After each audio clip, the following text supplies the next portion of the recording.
welcome back to the World Touring Car Championship 2015. We are here down in pit lane at Slovakiaring. Now we've had FP1 and Lopez was fastest man out on track.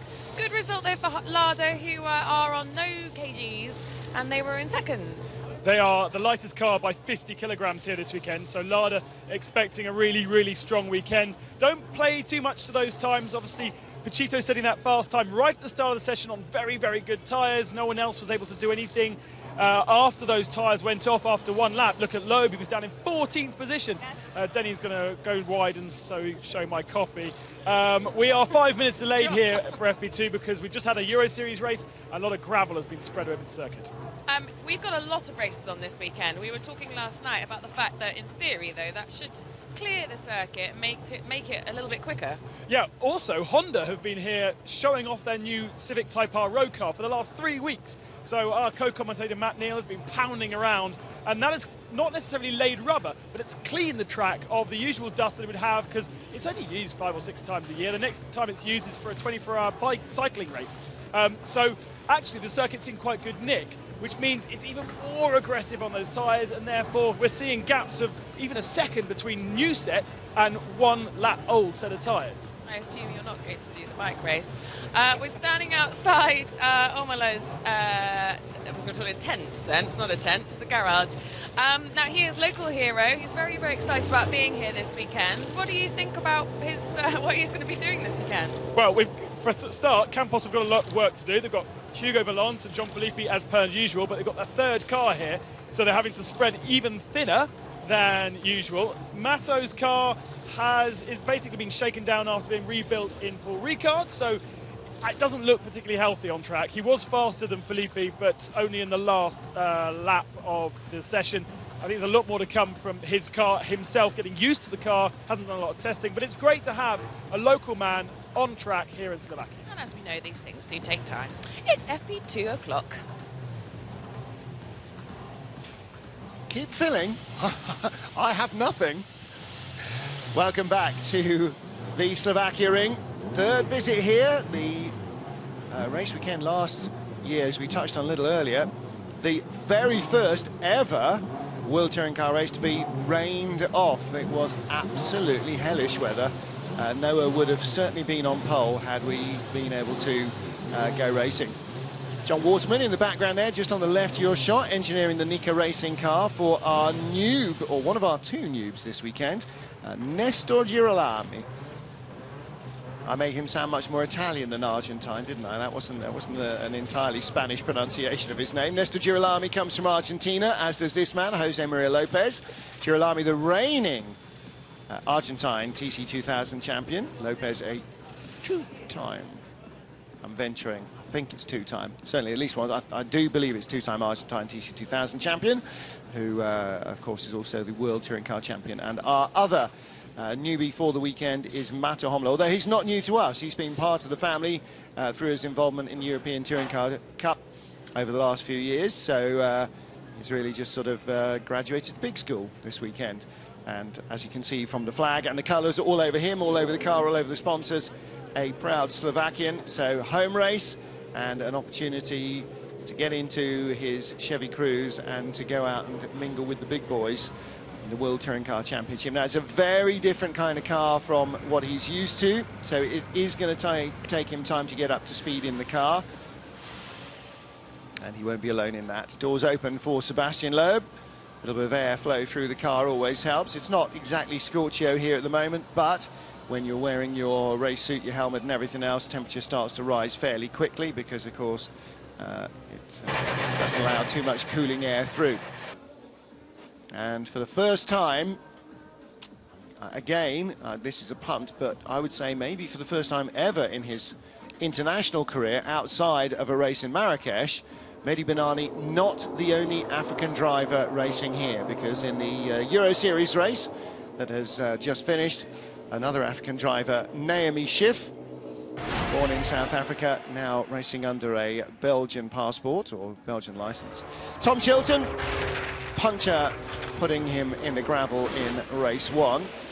Let's see what Citroën have to think about in FP1. We'll see what Citroën have to think about FP2, as Alex is with their team boss, Yves Maton.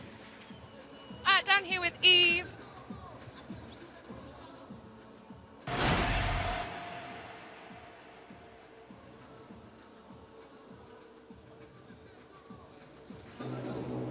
Well, last year Sebastian won race 1 under red flag conditions. Didn't obviously have race 2. Good start for Lopez in FP1. Just then, what do you think about FP2? Yes, FP2 is always quite difficult to know which tires everybody will have, and a lot of people are playing with some old tires, and it will be difficult to have a good idea. But concerning Seb, he changed the setup of his car. He was not so happy on what happened on FP1. Okay, I hope that Seb and Ivan will be closer than what they were able to do on the first practice. What are your plans for tyres then, FP2? It's for everybody quite old tires, if I can say like that. Okay, thank you. You're right. So cars getting ready to head back out on track. Down in the pit lane we have Ben Constanduros, Alex Le Guy, and up here in the commentary position, Martin Haven and Matt Neal. And Matt, air temperature coming up a little bit outside. It's I've turned the aircon off, by the way, so we don't need coats on in the booth anymore because it was frigid in first free practice.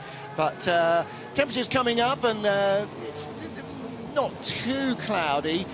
It's an abrasive circuit anyway. Is that just going to add to their tyre woes for these drivers? Yeah, Martin, one of the interesting things is, I mean, we've got a beautiful day out there now. There's a lot of crosswind around, which will affect the cars through the quick stuff. But we have a lovely day forecast, but local forecasters have forecast a 90% chance of rain will come at 4 o'clock, right in Q3. Will last for an hour and then go away again. Last for an hour? And 90% chance. So that's pretty ominous, and it could be, you know, it's only got to be 20 minutes earlier. It could be halfway through Q2, beginning of Q3. Yeah, that's going to throw a few curveballs up in the air. But yeah, this strong wind's going to affect the cars through the quick stuff. They're obviously going out for second free practice now, so they'll still be on scrubbed rubber, carried over from previous meetings, trying to sort the cars out, maybe get a bit of a race setup, maybe if they think they're on the cusp of getting in the top 10, working on that last bit of qualifying trim. You know, they're only allowed a limited amount of time round here. They had a free practice yesterday, but again, limited running, and then they obviously get their two sessions this morning before qualifying. So it's a few practice starts we'll see at the end of the pit lane. It's already raining at Spielberg in Austria, which is not that far away as the crow flies. It's only an hour here from Vienna, and Spielberg is not that much. For Tom Chilton is going to miss. Did I say Coronel or did I say Chilton? I meant Chilton. You did say Coronel, but yeah, that's because I'm an idiot. We all knew what you meant. Yeah. Actually, just looking at that, you know, they're obviously under the car. Looks fairly simple, but these cars are completely flat floors. You know, to get to the parts these guys are working on at the moment is not a small job. Yeah, you can see the floor leaning up against the side of, not the whole of the floor, but it has a removable panel to get to the bit. Well, the Honda is all one piece from the right from the front. Well, except they've got that. Remember, they've got that little access panel underneath to adjust the rear suspension with. Well, let's have a look around this circuit with nearly local Norbert Nicholas. Hi everyone. In the next couple of minutes, I will take you around the Slovakiaring. Here you can see the straight line. Important is a good exit onto the straight line for a fast lap in qualifying. Brake around 70 meters. We have to be very close to the tires on the inside. Also use the curb on the outside. Now over the crest. Turn 2 is the most exciting part of the circuit. 6th gear, no brakes, slight lift on the throttle, full throttle from mid-corner to the exit. You have to have a really nice balance here. Once again over the crest. Difficult braking for turn number 3. Car gets unsettled very easy. You have to have control over the oversteer on the entry. Now a technical section is coming. Turns 4, fast left under full throttle. Turn 5, once again full throttle. Braking at 50 meters. For a difficult and long corner again, big stress on the left front tires. Early back on throttle, slowest part of the circuit just ahead of us. This is turn 8, second gear, We are short shifting to third. Fast corner again, short shifting to fifth. Almost full throttle. Using all the road possible on the exit. Over the crest again. Difficult braking. This is the last section of the circuit. High amount of understeer. The SS here, close to the tires again. Early back on the throttle. This is the last straight before the finish line. Over the crest. Difficult braking because you have to carry a lot of speed into this. The last corner. Oh.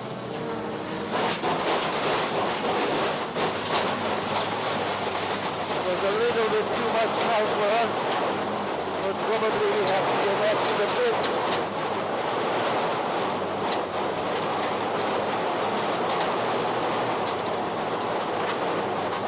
We had a slight amount of oversteer on the exit and we have to go back to the pits. It was almost a lap on the Slovakiaring. Be kell jönnöm a boxba, az utolsó kanyarban.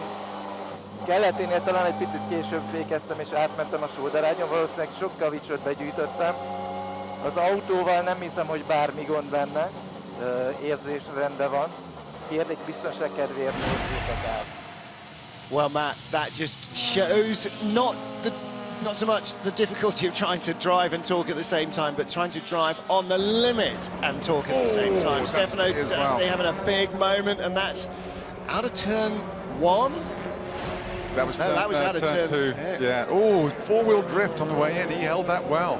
That could have ended very nasty. Yeah. Look at all the bits that flew off the bottom of the car in that gravel trap, though. That was definitely a great lap with Michelit's, warts and all. I was trying to work out if there was any swearing in the Hungarian. We could be listening to that for the next month and still have no idea. We'd have to ask his engineer, Gergely.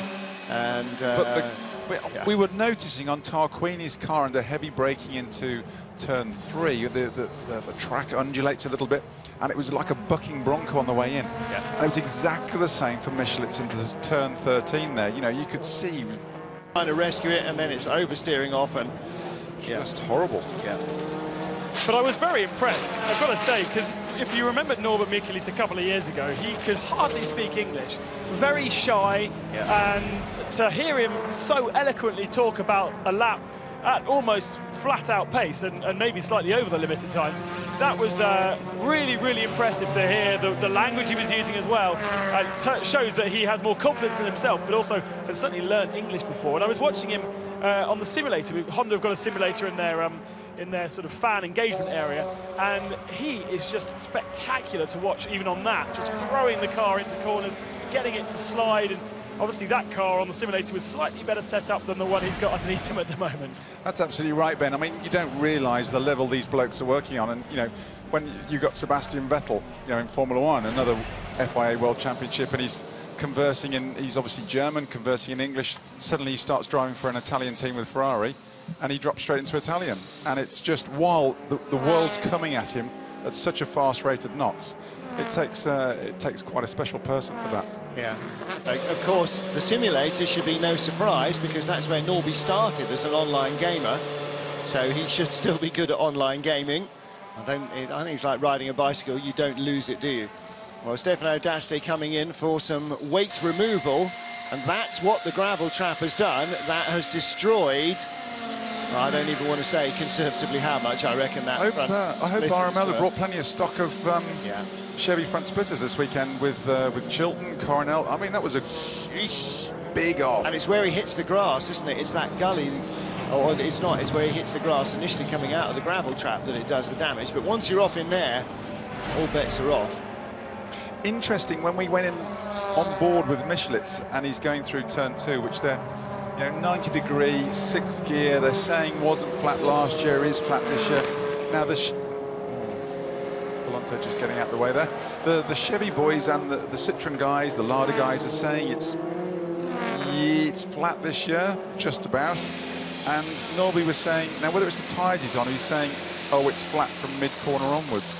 Yeah. So whether that's a Honda thing, whether that's a tyre thing, but it'll be interesting to see how much time they lose or potentially lose in Sector 1 when we actually get to qualifying and everybody's on exactly the same tyre? On news on Chilton, he's still in the box. He's still in his pit garage, I should say. And they have changed the differential on that car. I asked Nick, his engineer, if that was cause or effect, and he was quite sheepish. But it seems as though his differential failed the same time as he had a puncture, and then he damaged the splitter and the floor when he obviously went through the gravel. But that's what's taking the time, is changing the differential, then putting the floor back on. He should be out maybe with 15 minutes left of the session, but he's missed half of it. I thought they were just waiting for a change of underwear to come from the hotel, frankly, after that moment. But maybe Stefano D'Aste will be waiting for those. Maybe the differential failed, lost preload or something on the way in, which caused... Ooh, that's pretty close. Well, if it was on the way out, it might just have ended up locking that front wheel. Because, you know, when we saw that in the gravel trap, actually, the more I looked at it, I mean, instantly you go bang, you know, there's this huge lock-up from the left front, huge cloud of smoke, you go straight off. You look at it and go, all right, that's a puncture. It's an instant deflation. He's run over something somewhere, and the moment he's got on the brakes and leaned on it, it's just gone bang.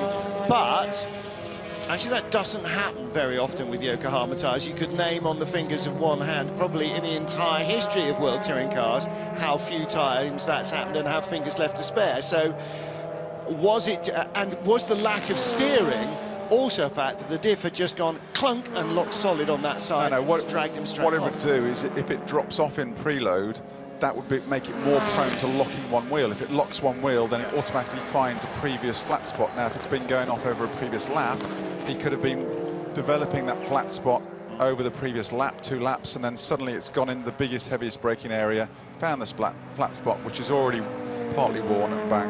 Yeah. Bob Durante. Interesting bit of news here. Looking at Homola's car, who's come into the pits, he's swung out into pit lane to then be pushed back, but they can't seem to push him back. The car is completely locked solid, blocking the pit lane. And actually, when he came into the pits, the rear brakes were glowing red hot. I've never seen rears doing that. Fronts, yes, not rears. But the car seems to be completely jammed. And now Rob Huff is stuck at the end of pit lane. Yeah, I think we're going to see a red flag in the session because the pit lane can't be blocked. Every single free mechanic is going to push it. You see the guy there with the air blower? Ah, now the brakes are freed off. When they've got 56 blokes pushing it. Well, yeah, but I mean, but even so, you know, they were clearly blowing air onto those brakes. They've obviously got a sticking caliper there somewhere, and it is just permanently on, and the things were welded onto the disc. Yeah, it's not going to do him too well on his speed trap figures, is it? Although he was 15th and not slowest, with welded-on rear discs, he was still ahead of Rob Huff and Sebastian Loeb. Well, do you remember, actually, in FP1, we had that really strange smoke coming out the back, and you were sort of discussing whether it was oil or whether it was rear wheels locking. No, but it was doing it all the time. It was, yeah, but it was in left-handers and right-handers. Yeah, and so it was as soon as the rear wheel was in the air.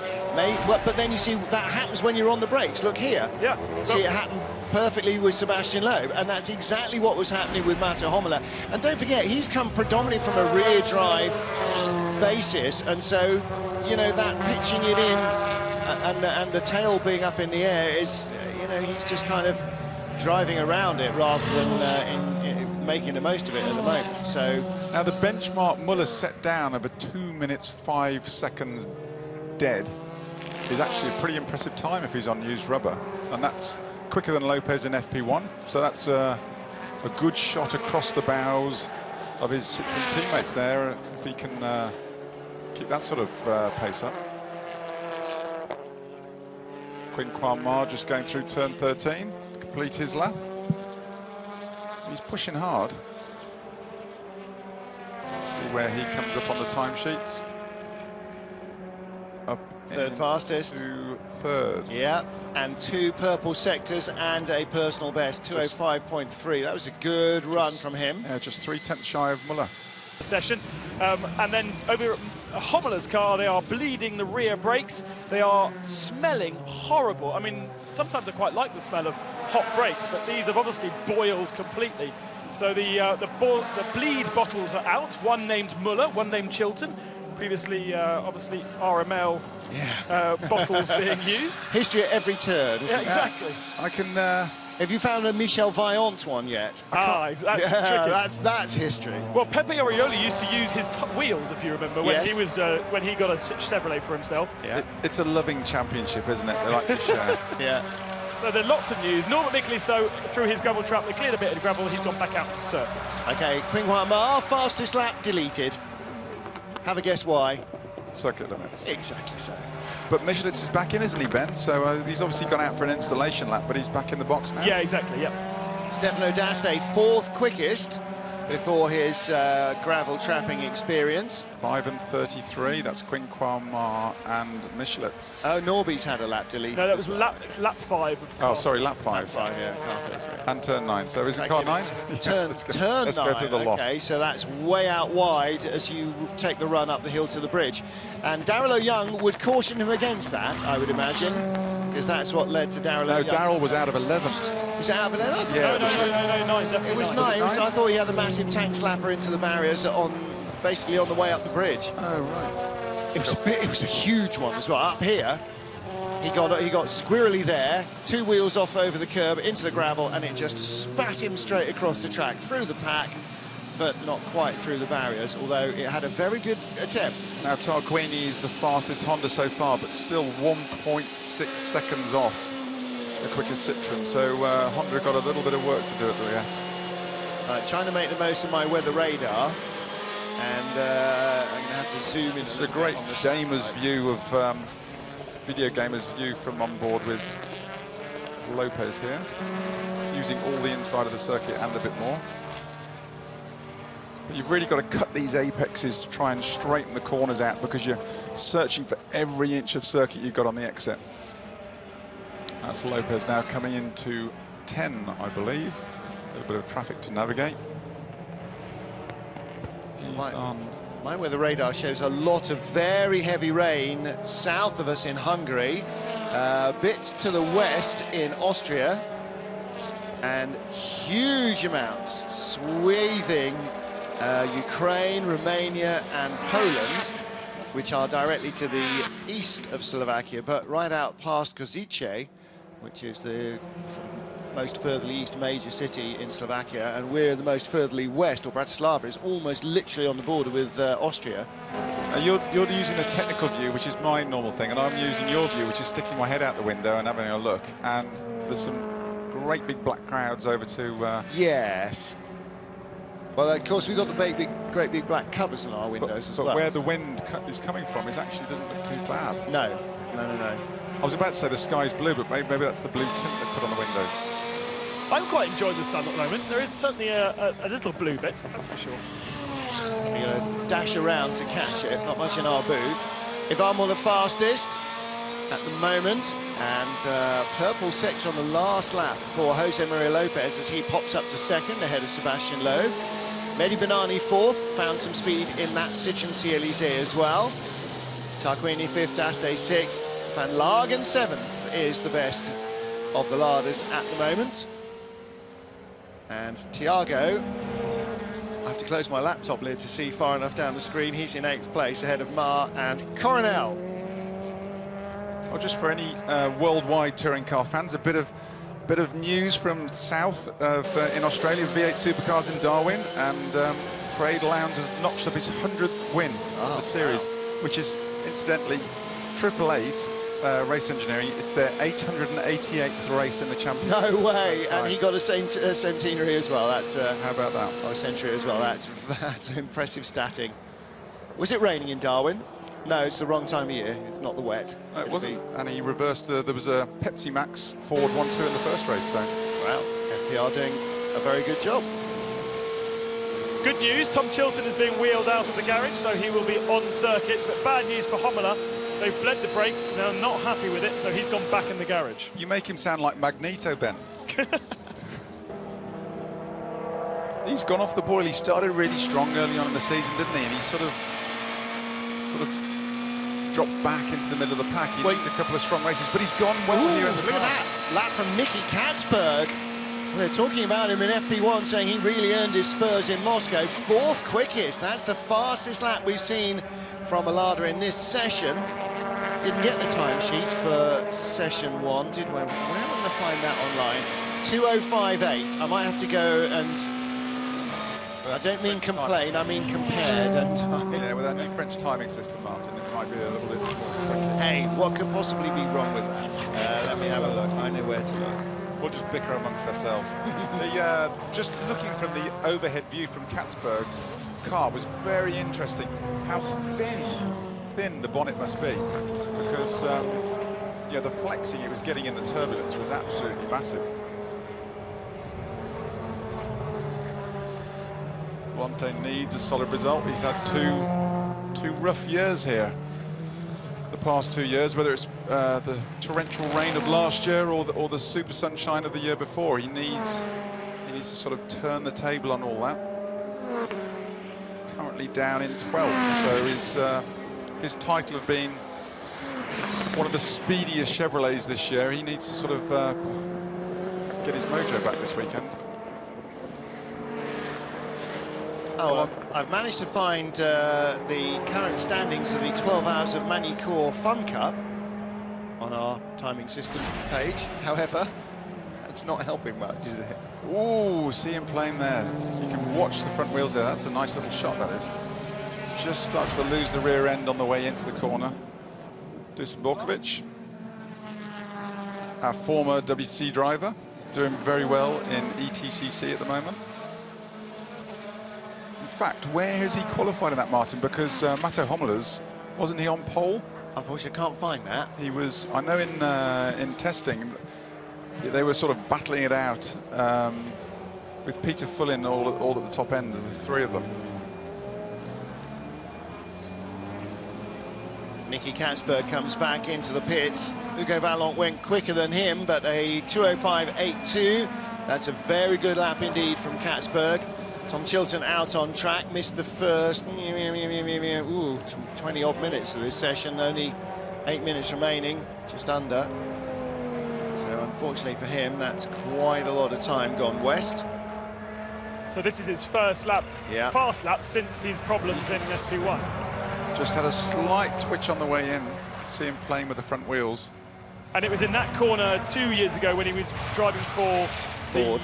When he was driving for Chevrolet Aeon, and he, in warm-up, absolutely binned it going through turn 2 and smashed into the wall on the left-hand side. Someone's been through the gravel, because I can see gravel being kicked up at the back of the circuit, but yeah, we didn't catch that on the screen. Wasn't that Dasty early on, Ben? Hopefully it's not lingering. Oh, there we go, yellow flag in turn 2, so someone's gone off at turn 2. I'll have a look, see if I can see from the commentary booth up here our lofty heights.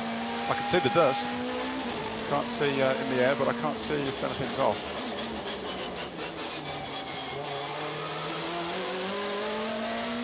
Nice little foot shot from Chilton. Losing the left foot braking technique. Just balancing the car through the quicker corner. Through turn 9. And heavy braking into 10. Red flag. Yeah, Gregoire de Moustier has gone off. And that is the exit of turn 2.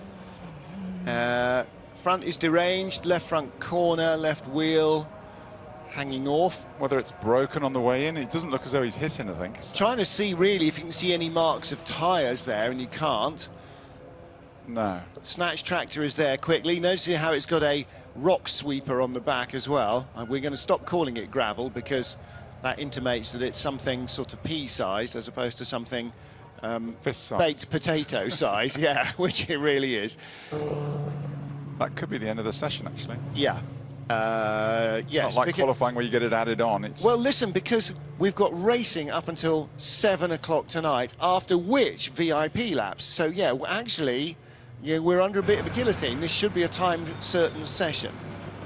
Not least because we've got a Slovakian championship coming up with 2 races before final qualifying for Kia Lotus Cup, before World Touring Car qualifying kicks off, and that needs to start at 3 p.m. local time, so at 1 or 1300 GMT. But regulations state that FP1 and FP2, the time does stop in red flag conditions. In FP0 it doesn't, but in FP1 and 2 it does. Yeah. So with 6 minutes remaining, they could go out and do one more lap. Oh, he did. He hit the barriers. He clanged the barriers. Didn't get away with that.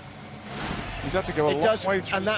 And you do have to, but that barrier does come back out at you at quite a sharp angle. If you make it through the gravel, here's his engineer on the left. So is Gregoire back in the car? I guess he must be. Interestingly, Lopez managed to pop a quick one in just before that yellow flag out, and he's to go within a sneaky devil, isn't a tenth of Muller at the top of the table. So we've got factory Citroens of Muller, Lopez and Loeb, first, second and third, and then Volante has regained his status as quickest Chevy in fourth, and Katzberg, head of the larders, in fifth. Well, look, free practice one was early. Maybe Hugo was just a bit sleepy still. Oh, there we go. We're going to start. Are we going to see a simulation qualifying run now? In fact, I need to go and look at tyres, don't I? Find out if anyone's going to do a new tyre run. It would be a bit silly to, because they've only got 3 sets for qualifying, but someone might throw the thought at it. Dice. News in, thank you to Andres Lantos on Twitter. As you would expect from Norby, cool, calm, collected, just a little report back on saying that he made a mistake, the car felt okay, and guaranteed no swearing, even in Hungarian. So, but do you know what? You just wouldn't expect him. He's just far too calm, and Andras Roos backs that up as well. So, no swearing. I think you'd have to whack Norby fairly hard to get him to say, ow, never mind anything. He's such a pleasant guy, isn't he? Yeah. Yeah, I would imagine. I would have thought some of them might stop in this session. Say, just go out for a couple of laps. Yeah, well, it's another couple of laps, and, you know, unfortunately wasn't really any time to make any changes of any notable distinction. I don't think anybody put tyres on that we saw. Unless they were going through a programme and they've got there and it's all done and they just need one lap of data, because it's all about collecting data in these free practice sessions. Interesting theory on Twitter that Norby was in fact just showboating because he knew the cameras were on him. Like you do. Spinning the car in the gravel on the Now, a true professional would claim that. Yeah. in hindsight. Well, yeah, I knew it was going on. I knew I'd do that. I just thought I'd make it exciting for you. So Coronel looks like he's found a different set of tyres to bolt on for this last run, and Alex is reporting that Lopez at the other end of the pit lane has also put a different set. They're used sets, they wouldn't risk new ones, but if you're going to put a different set on, they're going to tend to be better than what you had on before, so expect some faster times in the last couple of minutes. Alrighty. Timing doesn't actually want to give me results from the first session, and since I haven't left the booth since then, I haven't been able to get them. There's Francois Ribeiro in the body warmer. Do we say body warmer still, or are we still forced to say gilet in the body warmer? Who's the man who is say body warmer championship? Aye. Tank top, I think we say still, don't we? No, in Birmingham you say, is that yours? You've got to go home at the end of the weekend. Ivan Muller, fastest up until this point from teammates Jose Maria Lopez and Sebastian Loeb. Hugo Vallant, best of the Chevys, ahead of Nicky Katzberg in fifth and Mehdi Banani in sixth. So we've got 4 Citroens in the top half dozen. Notable by his absence, Qinghua Ma, whose fastest lap was deleted. Lopez just there at the end of the pit lane, just doing a practice stall. Another practice stall. Well, it's checking the biting points of the clutches, which might have been reshimmed, or new clutches between the last meeting. So they do now. In these free practice sessions, there's a fair bit of what you just referred to as housekeeping, getting the tyres in, sorting the brakes out, finding the biting points, the best point of making sure the clutch is all set right, you know, for the critical points later on. Oh, there was a lovely drift off Coronel through turn 1 there. The car does look fairly loose, considering he's on the newer tyres. Died, by the way. That's why I can't get any timing. Yeah, but because of the long wheelbase of the Chevy, because of its relative stability, I think you probably have to run it a little bit nervy more than you'd like here. Is that? Oh, see what I see on the camera lens. Again. Spots of water on the camera lens. Big black clouds overhead. Yeah. We've got to run to lunch because my coat is in the cupboard under the stairs. Those clouds are coming very fast. No, we're all right, Martin. The rain's not due for another 3.5 hours. It says that on the computer.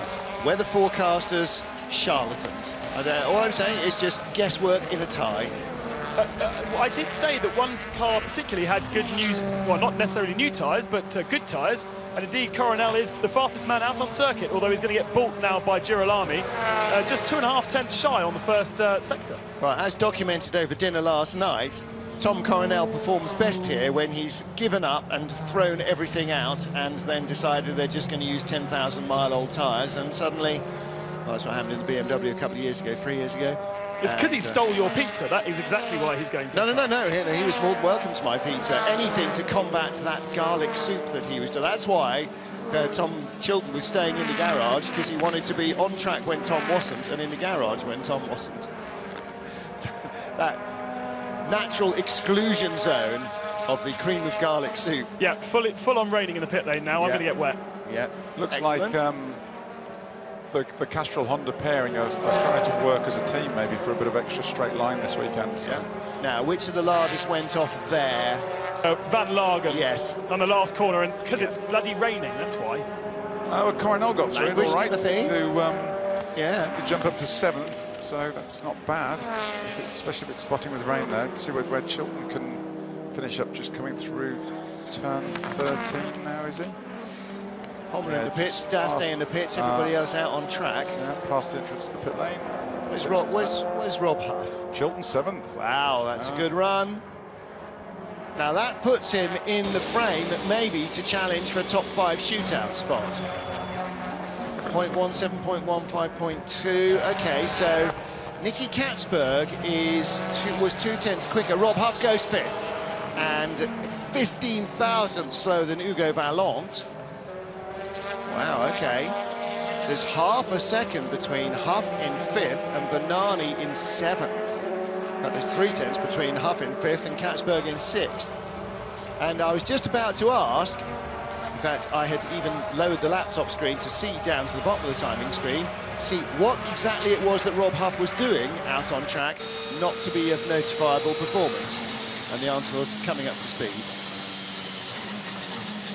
On board with Michelet, sounds like he's, well, he has definitely backed off now, so. Well, now all that can happen is, like morning warm-up at Le Mans, is bad stuff, because it's spotting with rain, it's only free practice, you don't need to set the best personal lap. So you've got the window wipers going on Bernani's car there. You're on slicks, in this light drizzle, in light spots of rain. I'm not sure why you'd want the wipers on, you just want your Rain-X. Other products are available, are they though?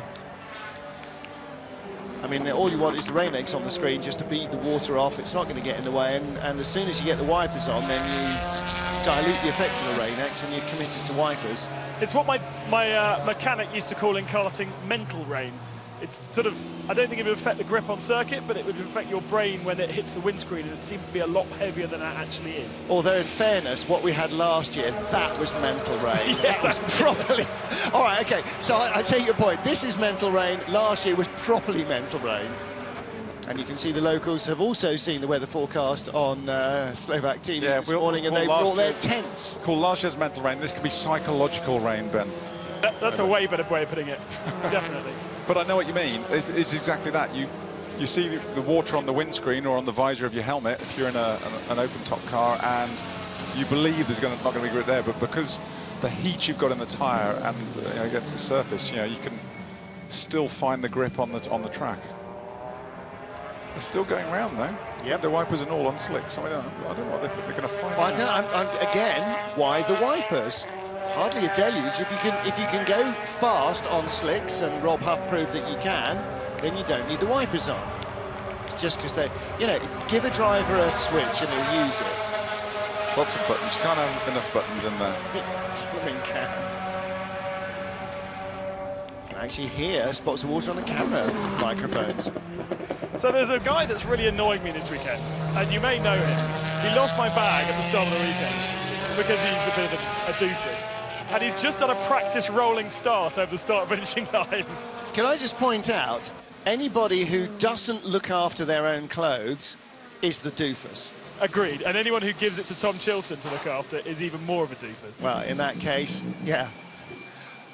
That you are doubly foolish. One, for not looking after your clothes, and two, for giving it to a racing driver to look after. That was just... But the point still remains, he just did a practice rolling start. Yeah, okay. And we don't have rolling starts anymore. It used to be a thing at the end of FP2. You'd see a lot of drivers pulling over to the off grip, and then they would do this sort of a practice rolling start on a limiter and then go. We don't need to do that anymore because we don't have rolling starts. What's he just had changed in the car, Ben? Actually, can I just interrupt? That can be an engine check. Or an acceleration. Or a diff one, maybe. No, it's an acceleration check for the engines. It'll be a set thing he's doing for the engine guys to collect data, Ben. Back after the session. Checker flag is out. Almost everybody is back into the pit lane, including our fastest man, Ivan Muller, who's on his way back in. Just going to grab him before he runs off. Track is changing out there, I assume. Temperatures dropped and the rain is starting to come down. How much have you noticed the difference? Beginning of the session, the track was pretty much the same than FP1, but yeah, on the end, just the last 4 or 5 minutes, rain was coming. But the rest was very similar per session. And how is the car feeling for you this weekend?